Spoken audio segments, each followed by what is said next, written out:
वैश्विक मंच पर आतंकिस्तान यानी कि पाकिस्तान एक बार फिर बेनकाब हुआ। ये कोई पहली दफा नहीं है जब वैश्विक मंच पर पाकिस्तान की पोल खुली है। आए दिन पाकिस्तान दुनिया के सामने बेनकाब होता रहता है, लेकिन इस मुल्क के पास कोई शर्म नाम की चीज नहीं बची है।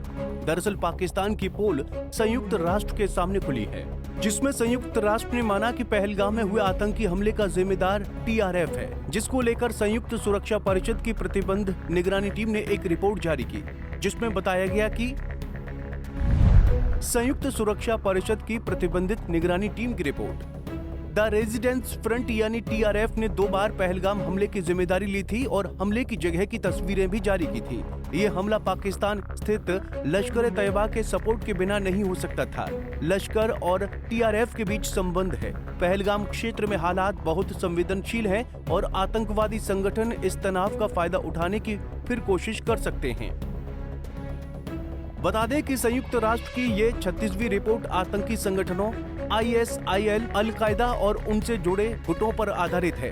22 अप्रैल को पहलगाम की बैचरन घाटी दिन दहाड़े गोलियों की तड़तड़ाहट से गूंज उठी थी, जिसमें 26 लोगों को धर्म पूछ कर मारा गया था। इस हादसे के बाद भारत और पाकिस्तान में तनातनी चरम पर पहुंच गई। हर बार पाकिस्तान नकारता है कि आतंक का पालन पोषण उसके मुल्क में नहीं होता, लेकिन सच्चाई और हकीकत सबको पता है। आपको याद होगा कि ये वही पाकिस्तान है जो हमेशा कहता था कि ओसामा बिन लादेन उसकी जमीन पर नहीं है, लेकिन जब अमेरिका ने लादेन को पाकिस्तान में घुसकर मारा तो दुनिया समझ गई कि आतंक का आका कौन है। बहरहाल संयुक्त राष्ट्र की रिपोर्ट ने एक बार फिर पाकिस्तान को पूरी दुनिया के सामने आईना दिखाया है कि आतंक का आका तुम ही हो, बल्कि कोई और नहीं। संयुक्त राष्ट्र की रिपोर्ट में TRS को पहलगाम हमले के लिए जिम्मेदार मानना ये कहीं न कहीं भारत की सबसे बड़ी कूटनीतिक जीत है। कुछ दिन पहले ही अमेरिका ने भी TRF को आतंकी संगठन घोषित किया था, तो अब लगातार दुनिया के सामने पाकिस्तान की दिन ब दिन कलही खुलती जा रही है। इधर भारत में मानसून सत्र चल रहा है। ऑपरेशन सिंदूर पक्ष और विपक्ष के बीच संसद में तीखी बहस हुई। इस दौरान कांग्रेस पार्टी की राष्ट्रीय महासचिव प्रियंका गांधी वाड्रा ने TRF को लेकर मोदी सरकार पर हमला बोला। 2020 से लेकर 22 अप्रैल 2025 तक TRF ने 41 सेना और सुरक्षा कर्मियों की हत्या की, 27 सिविलियन की हत्या की और 54 लोगों को घायल किया था। भारत सरकार ने TRF को आतंकवादी संगठन का दर्जा कब दिया? दूसरी तरफ कांग्रेस के दिग्गज नेता और पूर्व गृह मंत्री P चिदम्बरम ने पहलगाम हमले पर पाकिस्तान को क्लीन चिट दे दी। निजी चैनल को दिए इंटरव्यू के दौरान P चिदम्बरम ने कहा कि पहलगाम हमले में घरेलू आतंकवादी शामिल हो सकते हैं। उन्होंने पूछा था कि क्या सबूत है कि आतंकवादी पाकिस्तान से आए थे। जैसे चिदम्बरम ने पाकिस्तान को पहलगाम पर क्लीन चिट दी, वैसे ही सियासी शोले भड़क उठे। चिदम्बरम के बयान ने इतना तूल पकड़ा कि गृह मंत्री अमित शाह ने लोकसभा में ऑपरेशन सिंदूर पर चर्चा के दौरान चिदम्बरम के बयान का जिक्र कर कहा कि आखिर चिदम्बरम कहना क्या चाहते हैं, पाकिस्तान को बचाकर आपको क्या मिलेगा। मुझे एक बड़ा दुख हुआ। कल इस देश के पूर्व गृह मंत्री चिदम्बरम जी ने सवाल उठाया कि क्या प्रूफ है कि ये आतंकवादी पाकिस्तान से आए, और मानने वाले कब उठाया? जब संसद में चर्चा होने वाली थी। क्या कहना चाहते हैं चिदम्बरम साहब? किसको बचाना चाहते हैं? पाकिस्तान को बचाकर आपको क्या मिलेगा? इधर 2 दिन पहले ही पहलगाम के आतंकी को भी भारतीय सेना ने ऑपरेशन महादेव के जरिए मिट्टी में मिला दिया। पहलगाम हमले के मास्टरमाइंड हाशिम मूसा उर्फ सुलेमान शाह और उसके 2 साथियों जिब्रान और हमजा अफगानी को मार गिराया। इसकी जानकारी लोकसभा में ऑपरेशन सिंदूर पर चर्चा के दौरान गृह मंत्री अमित शाह ने दी।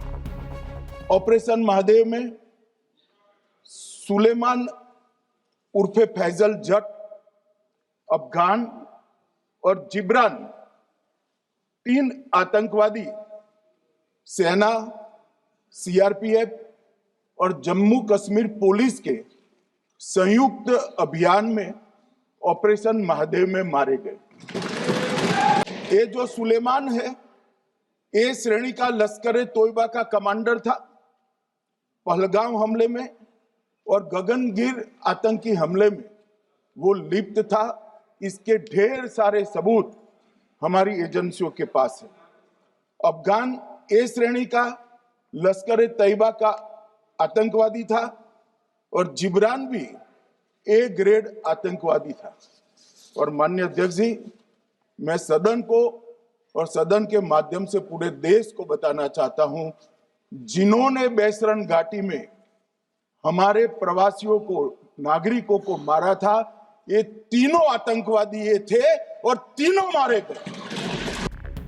ऐसे में ये भी जानना जरूरी है कि आखिर टीआरएफ बना कैसे, इसका बनाने के पीछे आतंकियों का मकसद क्या था। टीआरएफ की कहानी 14 फरवरी 2019 को पुलवामा हमले के साथ ही शुरू होती है। इस हमले से पहले ही इस आतंकी संगठन ने घाटी के अंदर अपने पैर पसारने शुरू कर दिए थे। घाटी में बढ़ती आतंकी घटनाओं के साथ साथ पाकिस्तान का छुपा चेहरा दुनिया के सामने आने लगा था। पुलवामा हमले के बाद धीरे धीरे पाकिस्तान पर अपने यहाँ पनप रहे आतंकी संगठनों पर कार्रवाई के लिए अंतर्राष्ट्रीय दबाव बनता जा रहा था। पाक समझ चुका था कि उसे अब लश्कर तैयबा और हिजबुल मुजाहिदीन जैसे संगठनों पर कुछ कार्रवाई करनी ही होगी, लेकिन उसे ये भी डर था कि इससे कश्मीर में उसकी जमीन खिसक सकती है, जिसके लिए पाकिस्तान ने ऐसा संगठन बनाने की साजिश रची जिससे भारत में आतंक भी फैलाए जा सके। टीआरएफ का नाम तब चर्चा में आया जब उसने 2020 में बीजेपी कार्यकर्ता फिदा हुसैन, उमर राशिद बेग और उमर हाजमा की कुलगाम में बेरहमी से हत्या कर दी थी।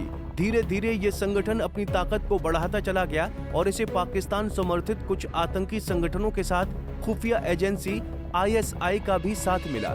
5 अगस्त 2019 को जैसे ही जम्मू कश्मीर से धारा 370 हटाई गई, ये संगठन पूरे कश्मीर में सक्रिय हो गया।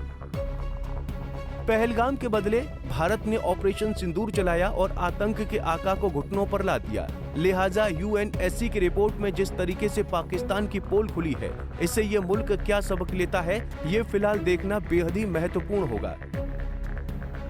Bureau report, Punjab Kesari TV. हमसे जुड़े रहने के लिए हमारे YouTube चैनल को सब्सक्राइब करें और नई वीडियो की नोटिफिकेशन के लिए बेल आइकॉन को दबाएं।